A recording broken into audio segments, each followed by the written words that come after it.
Assalamualaikum warahmatullahi wabarakatuh. Perkenalkan, saya adalah Augustin Mustika Khairil, salah satu dosen dari Prodi Ilmu Komunikasi UPN Veteran Jawa Timur. Kali ini saya akan menjelaskan tentang PDD UKTP pengajaran tentang mata kuliah kajian media sosial yang sudah saya masukkan ke dalam pengajuan pseudo saya. Mata kuliah ini membahas tentang garis besar sejarah perkembangan dari media sosial, perkembangan kajian media sosial pada teori dan penelitian komunikasi, serta dampak sosial perkembangan kajian media sosial di dalam kehidupan sehari-hari.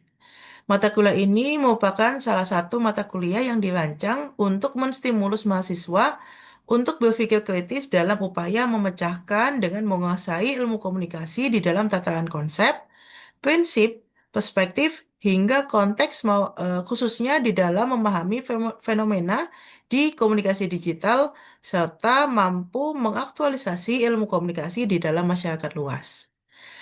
Mata kuliah ini menghasilkan portofolio dalam penulisan artikel ilmiah yang nantinya dapat membantu mahasiswa untuk mendapatkan ide dan merancang masalah-masalah penelitian di dalam skripsinya, di mana kajian media sosial itu adalah mata kuliah dari semester 5 dan mahasiswa itu bisa mengambil skripsi di semester 7. Saya membekali beberapa referensi untuk mata kuliah ini. Yang pertama adalah metode riset sosial berbasis Big Data karya Catur Suratno Arji dan Irwan Dwi Arianto yang akan menjadi salah satu acuan dari buku di dalam mata kuliah ini. Lalu yang kedua adalah The Disinformation Age karya Bennett and Livingstone. Lalu yang terakhir bisa membaca juga tentang Communication and Capitalism karya Christian Fuchs. Dalam mata kuliah ini ada beberapa CPMK yang harus dipenuhi oleh mahasiswa, yaitu pertama, mahasiswa mampu menjelaskan konsep teoritis masyarakat informasi sehingga mampu bekerja sama dan memiliki kepekaan sosial terhadap masyarakat. Lalu bisa mengaktualisasi ilmu komunikasi di dalam masyarakat luas. Yang kedua, eh, mahasiswa mampu menjelaskan dan menerapkan prinsip-prinsip dari kajian media sosial agar mampu mengaktualisasi ilmu komunikasi di dalam masyarakat. Yang ketiga, yaitu mahasiswa mampu menganalisis dan memperjelas demonstrasi network society di dalam upaya memecahkan masalah-masalah dari ilmu komunikasi, khususnya pada tataran konsep, prinsip, dan perspektif yang dapat dipahami dalam fenomena komunikasi digital serta mampu mengaktualisasinya ke dalam masyarakat luas. Yang ke yang terakhir, mahasiswa itu mampu menganalisis dan mengklasifikasikan efek dari media sosial sehingga mampu menguasai tentang literasi digital untuk masyarakat luas. Nah, di dalam kajian media sosial ini ada beberapa materi topik yang bisa dipelajari oleh mahasiswa. Yang pertama tentu saja tentang pengantar dari kajian media sosial. Lalu ada yang kedua adalah bagaimana teknologi dan masyarakat informasi. Yang ketiga ada e-life, yaitu bagaimana masyarakat sudah sangat mumpuni dalam kehidupan ini dengan digitalisasi. Lalu yang keempat ada mogul to algoritma, bagaimana algoritma sudah punya kuasa di dalam masyarakat, khususnya di media sosial ya. Yang kelima ada computer mediated communication, yang keenam ada internet culture, ketujuh ada globalisasi dan kapitalisme, kedelapan ada network society atau kita bisa melihat bagaimana big data melihat media sosial, serta menjelaskan yang kesembilan adalah bagaimana regulasi dalam kajian media sosial dan ke-10 adalah kajian riset dari kajian media sosial, di mana eh, di materi ini mahasiswa akan mempelajari tentang bagaimana big data berfungsi sebagai metode riset di dalam kajian media sosial. Mereka akan belajar tentang etnografi, mereka akan melihat tentang bagaimana kajian media sosial, khususnya dalam media sosial seperti TikTok, Instagram, Facebook, dan lain-lainnya gitu. Lalu untuk metode pengajaran di dalam mata kuliahnya, dosen akan menghadirkan metode mata kuliah secara interaktif seperti menggunakan video-video untuk fokus pembelajaran atau untuk merangsang mahasiswa agar memahami topik-topik yang sudah dipelajarinya. Lalu dosen juga akan membentuk kelompok dalam pengerjaan tugas presentasi yang mana mahasiswa berfokus pada contoh-contoh dan implikasi di masyarakat tentang beberapa topik yang sudah dijelaskan dan mereka harus memahami betul bagaimana topik-topik tersebut di dalam mata kuliah ini. Lalu selanjutnya juga setelah mereka presentasi, mereka diminta untuk menuliskan artikel ilmiah untuk menstimulus mahasiswa dalam berpikir kritis. Di sini akan ada UAS dan UTS, di mana UTS-nya mereka memahami masalah-masalah di dalam kajian media sosial dan UAS-nya bagaimana mereka mencari data yang akan menggunakan beberapa fitur seperti Asikta, NoteXL, Brand24 atau menggunakan metode etnografi untuk menyelami masalah-masalah yang terjadi di dalam masyarakat, khususnya masyarakat digital. Lalu untuk proses interaksinya dengan mahasiswa, dosen menggunakan beberapa fitur, misalkan WhatsApp Group untuk mengkoordinasikan dan berdiskusi di luar dari tatap muka perkuliahan. Lalu dosen juga menggunakan Google Classroom untuk mengganti kelas-kelas ketika memang dibutuhkan kelas secara online. Lalu untuk beberapa em, pengukuran mata kuliah, misalkan tugas kuis, dosen menggunakan Quizzes agar mahasiswa juga bisa lebih fun ketika belajarnya. Lalu ada Google Drive di mana digunakan untuk mengumpulkan beberapa em, tugas-tugas yang perlu dikumpulkan oleh mahasiswa. Lalu untuk asesmennya di dalam mata kuliah ini saya menggunakan beberapa asesmen. Yang pertama keaktifan. Keaktifan akan dinilai secara 10% karena nantinya mata kuliah ini ada tanya jawabnya di akhir presentasi. Lalu ada presentasi juga dengan nilai 25%, di mana mahasiswa diminta untuk mempresentasikan masalah-masalah yang ada di dalam masyarakat, lalu mengaitkan dengan teori-teori yang sudah ada. Lalu ada tugas kuis yang mana 15% nilainya, dan tugas UTS dan UAS yang masing-masing nilainya adalah 30%. Lalu saya akan mendemonstrasikan atau mencontohkan bagaimana pertemuan dalam kajian riset di dalam kajian media sosial dengan memperlihatkan contoh media sosial di dalam TikTok.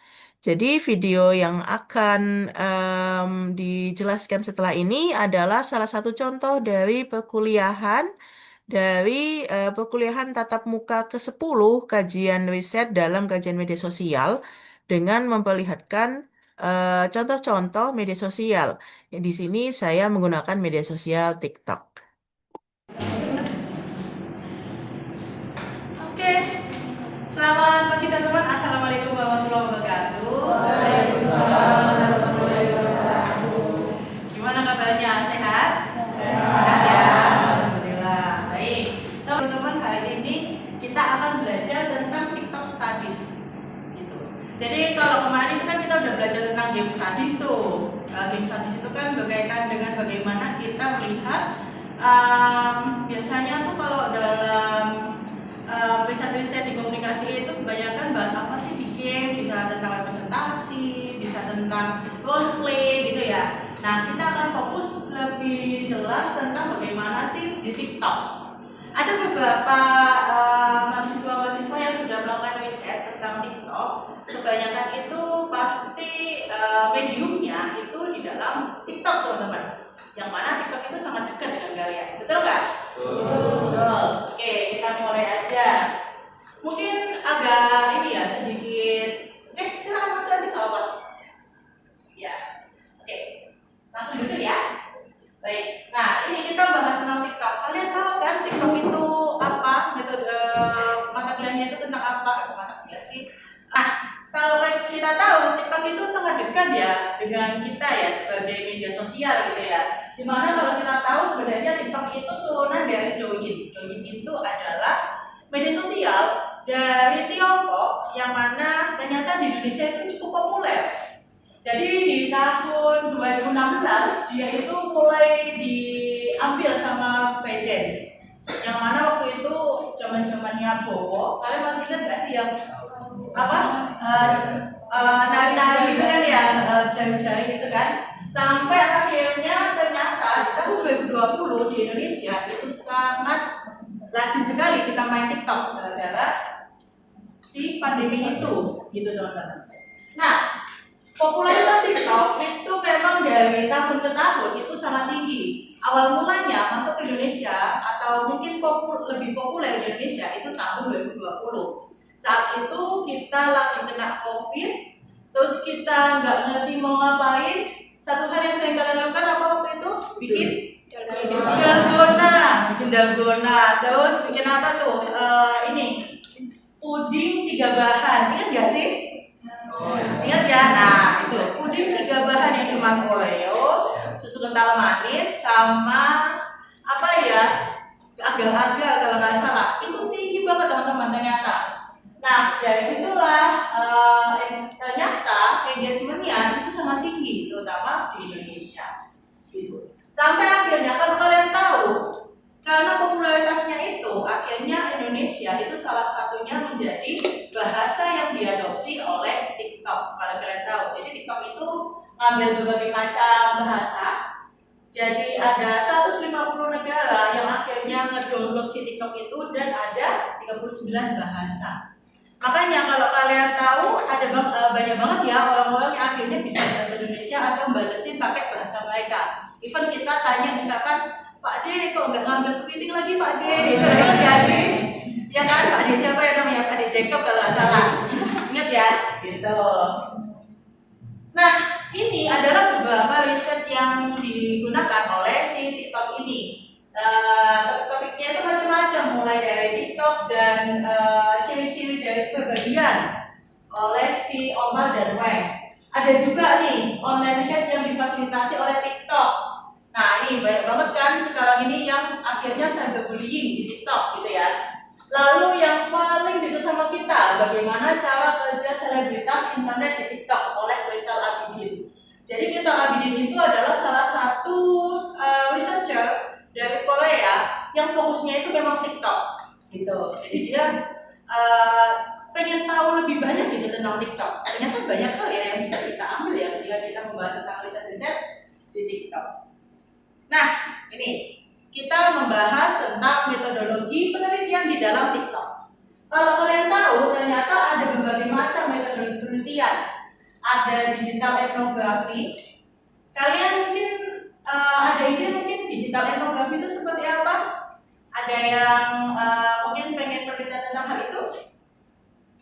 Ada? Gak ada? Oke, digital ethnography itu sebenarnya berkaitan dengan bagaimana kita melihat bahwa media sosial itu mengembangkan fandom. Jadi fandomnya itu muncul gara-gara ada di dalam TikTok. Contohnya seperti apa? Contohnya Tasya Farasya approve. Ya, itu juga salah satu contohnya gitu ya.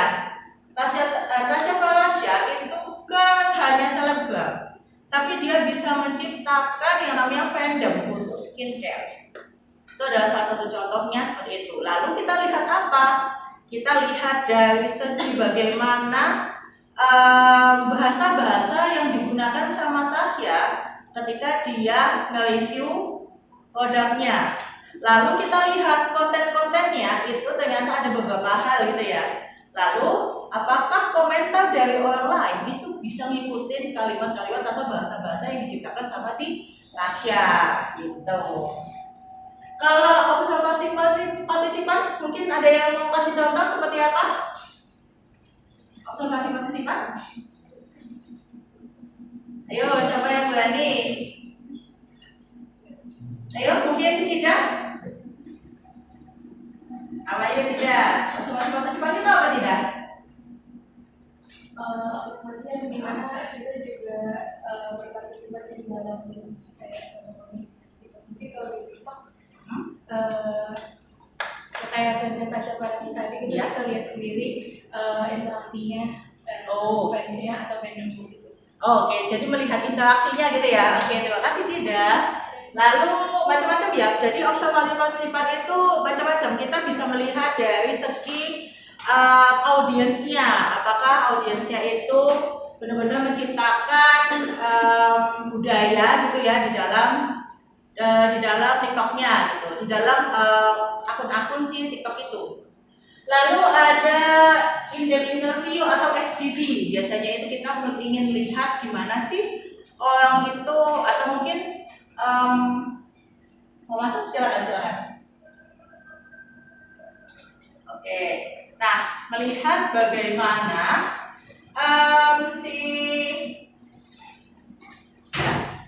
silakan duduk dulu. Oke. Melihat bagaimana atau tujuan ketika dia itu mengikuti Tasya Farahsya misalkan, kita bisa melihat dari motifnya, bisa melihat dari apakah apa yang ingin dia cari dari Tasya Farahsya dan lainnya seperti itu. Lalu ada juga tekstual analisis. Nah ini tekstual analisis. Tekstual analisis itu artinya kita melihat, contohnya misalnya gini, ada mahasiswa saya yang skripsinya itu membahas tentang feminine energy. Jadi dia ingin melihat bagaimana TikToknya Sasa Zania. Kalian ingat kalian ini nggak kenal nggak sama Sasa Zania? Kenal ya? Nah, Sasa Zania itu menciptakan feminine energy. Jadi kayak ada wacananya. Wacananya apa? Bahwa perempuan itu bisa kok meningkatkan kepercayaan dirinya itu dengan menghadirkan, misalkan dia sangat menghargai pacarnya dan lain-lainnya seperti itu. Jadi melihat feminine energy itu seperti apa. Nah, kalau digital discourse itu ada juga tuh membahas, contohnya itu mahasiswa saya yang membahas tentang back burner. Bagaimana wacana di TikTok ketika mereka itu bikin konten-konten yang berkaitan dengan back burner. Seperti itu. Jadi itu adalah salah satu contoh-contoh dari metodologi yang digunakan ketika kita membahas tentang TikTok. Gitu. Ini contoh-contohnya nanti kalian bisa baca sendiri ya. Nah, kita mungkin akan membahas tentang popularitas versus TikTok. Kalian tahu nggak sih ternyata pengguna TikTok itu tidak hanya TikTokers saja, tapi mereka yang awalnya sudah tenar di YouTube, yang mana dia itu sudah jadi selebritas, awalnya dia install TikTok juga. Akhirnya ada dua pertentangan bagi orang-orang yang memang dari awal from the scratch gitu ya, dia menciptakan brandingnya dalam TikTok dan menggunakan FYP untuk popularitasnya dia, sampai bikin tren, pakai hook dan segala macamnya gitu ya, versus orang-orang yang memang dari awalnya dia sudah punya popularitas. Jadinya apa? Misalkan Maya Estianty deh, tahu lah ya, kita lagi booming banget ya kemarin ya, Maya ya, habis acara siramannya pakai Blue Sapphire gitu ya, habis itu booming banget tuh beberapa video-videonya dia gitu kan. Atau mungkin anak dan teman keluarganya, Atta Halilintar, siapa namanya, Aurel. Nah nih, Aurel itu kan sudah dari awal sudah jadi selebritas. Artinya dia tinggal membangun brandingnya aja di TikTok gitu kan, atau mengadopsi beberapa hal yang berkaitan dengan brandingan dia di TikTok. Sedangkan Atta Halilintar itu YouTube-nya itu dari awal baru from the scratch, terus habis itu dia install TikTok dengan misalkan siapa ya yang asli dari TikTok itu siapa ya? Kalian tahu How? Stanley How? Nah, tahu ya. Stanley Howe itu salah satu contoh anak yang memang dari awal dia itu mainnya TikTok. Atau Stephen Longso deh yang kemarin barusan apa namanya tuh mualaf gitu ya. Itu sangat berbeda gitu, cara untuk membangunnya itu akan sangat berbeda gitu. Jadi kalau dalam kalau orang yang dari TikTok itu kebanyakan memang dari from the scratch, gimana caranya ngimpun follower. Kalau mereka yang sudah punya popularitas, itu kebanyakan mereka hanya bermigrasi saja, gitu. Akhirnya memunculkan yang namanya the attention of economy, di mana dalam realitas kelebihan informasi serta kemudahan informasi, akhirnya kita merasa bahwa getting attention itu merupakan aset yang harus dimiliki, dan itu sebuah kekayaan kalau kita main di dalam TikTok. Gitu. Itu akan memunculkan kesenjangan lah, memunculkan cara-cara jitu agar bisa jadi konten kreator yang baik dan lain-lainnya gitu. Jadi semakin besar audiens kita pada suatu waktu, itu semakin besar juga audiens potensi kita untuk di masa depan. Gitu. Hal itulah yang akhirnya muncul yang namanya visibility flavor. Kalau kalian tidak terlihat, kalian tidak akan pernah bisa FYP. Kalau kalian nggak sering ngupload video, kalian juga tidak akan pernah bisa dikenal. Beda lagi kalau orang-orang yang memang dari awal sudah rame, sudah pintar gitu ya bikinnya, ketika hilang pasti akan dicari kayak gitu. Jadi visibility label itu adalah istilah yang mengacu pada pekerja yang mereka itu harus terlihat terus agar mereka itu bisa dipromosikan dan bisa mendapatkan keuntungan secara ekonomi. Getting attention-nya seperti apa? Ada berbagai macam, ada 4. Mulai dari ownership practice. Ownership practice itu contohnya seperti apa? Kalian ingat nggak Moshit? Celana Tantan 30.000 dapat 3. Well, gitu kan ya? Ya kan?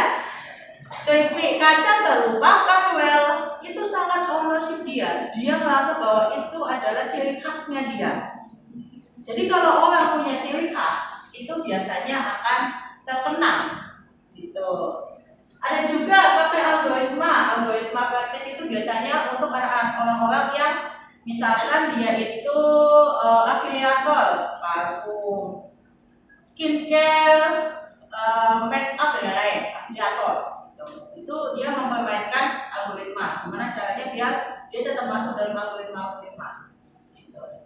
Interaction practice, misalkan interaction practice itu seperti apa? Misalkan saya adalah Stanley Howe, bisa dekat dengan Atta Halilintar gitu, atau mungkin ini nih, Stephen Longso dekat sama Habib Jafar. Habib Jafar itu udah termasuk selebritas ya, selebriti gitu ya, meskipun dia ulama gitu kan. Tapi karena mereka dekat, akhirnya si Stanley Howe itu juga terangkat. Jadi ada kolaborasi satu sama lain gitu. Atau legal practice, legacy practice itu ya sama kayak Atta Halilintar lah, Aurel lah, siapa lagi, Maya Estianty lah, Al Ghazali, karena memang dia punya legacy. Dia adalah seorang selebgram, lalu dia pindah ke TikTok, kayak gitu. Gitu teman-teman. Lalu biasanya apa aja sih yang seringkali muncul gitu ya di dalam TikTok? Ternyata ada beberapa fenomena yang muncul teman-teman ketika kita membahas tentang TikTok, yaitu social justice dan cancel culture. Kita masih ingat ya bagaimana yang main bisnis proposal itu siapa namanya? Abisa, di cancel habis-habisan di TikTok, dikatain habis-habisan, gak usah nonton bisnis proposal dan segala macamnya, sampai akhirnya bisnis proposal masuk dalam Netflix kurang dari 1 bulan. Jadi sekitar 3 minggu tuh dia udah masuk gitu, karena udah gak ada yang mau nonton gitu kan. Daripada rugi, ya udah masuk aja OTT kan kayak gitu ya. Nah itu muncul banget tuh di dalam TikTok banyak gitu ya, mulai dari social justice misalkan yang enggak itu tuh apa namanya tuh, kalian ingat nggak sih fenomena vasektomi? Pak Dedi Mulyadi ya namanya, Dedi Mulyadi itu amat sangat tinggi ya, itu sangat social justice warrior. Yang satunya itu husbandnya memang seperti itu, pas Tom itu penting bagi kesejahteraan bla bla bla bla. Yang satunya dari NU bilang bahwa itu diharamkan. Nah itu jadi perdebatan. Itu adalah social justice warrior dan contoh-contoh dari cancel culture gitu teman-teman. Nah, ada yang mau ditanyakan mungkin? Kalau tidak ada yang mau ditanyakan, saya mau minta tolong teman-teman untuk mengajarkan tugas. Ya, iya dong. Tugasnya cukup gampang teman-teman. Dalam seminggu ini silahkan lihat TikTok, lalu cari tema-tema apa yang muncul. Lalu kira-kira kalau temanya muncul itu kalian kira-kira mau riset seperti apa, observasi seperti apa, atau mengkaji seperti apa di dalam TikTok itu, gitu ya. Lalu boleh kalian presentasikan di depan. Oke, kayak lulus banget gitu ya. Oke, gitu ya. Baik. Ada yang mau ditanyakan mungkin? Gak ada? Cukup jelas ya? Oke, kalau gitu kelasnya saya akhiri teman-teman, bisa langsung dikerjakan mulai hari ini dan tugasnya bisa kita